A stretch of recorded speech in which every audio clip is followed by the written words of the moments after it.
Lao Tzu nous met en contact avec le mystère de la vie une. Je dirais que tout son enseignement est plus une description en creux, puisque la vie une, qu'il qualifie de Tao, qui a été traduit par la voix, est en fait plus un mystère.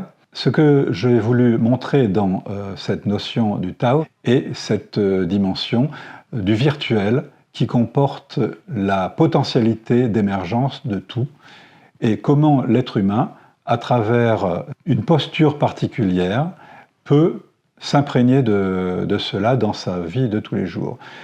Le Tao, pour Lao Tzu, ne peut pas être décrit. Toute description la limiterait.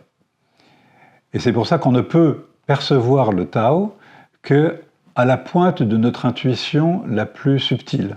Oui, Lao Tzu met en évidence que dans le Tao, tout est latent, et c'est cette latence qui va permettre de faire émerger les choses. Et en cela, il nous rappelle que dans la plupart des civilisations les plus anciennes, le principe féminin préexiste au principe masculin. Le principe féminin étant vu comme étant une matrice et non pas une génitrice.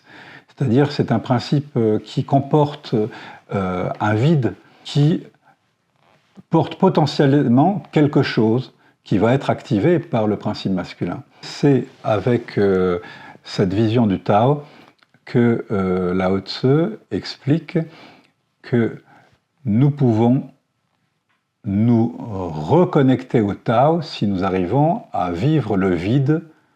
Mais c'est un vide, vous comprenez, donc, qui n'a rien d'un vide dans le sens occidental, mais qui est un vide plein de potentialités. Et c'est ça tout le mystère du Tao, et c'est cela que Lao Tzu dit, conseille de vivre au quotidien pour rejoindre le Tao.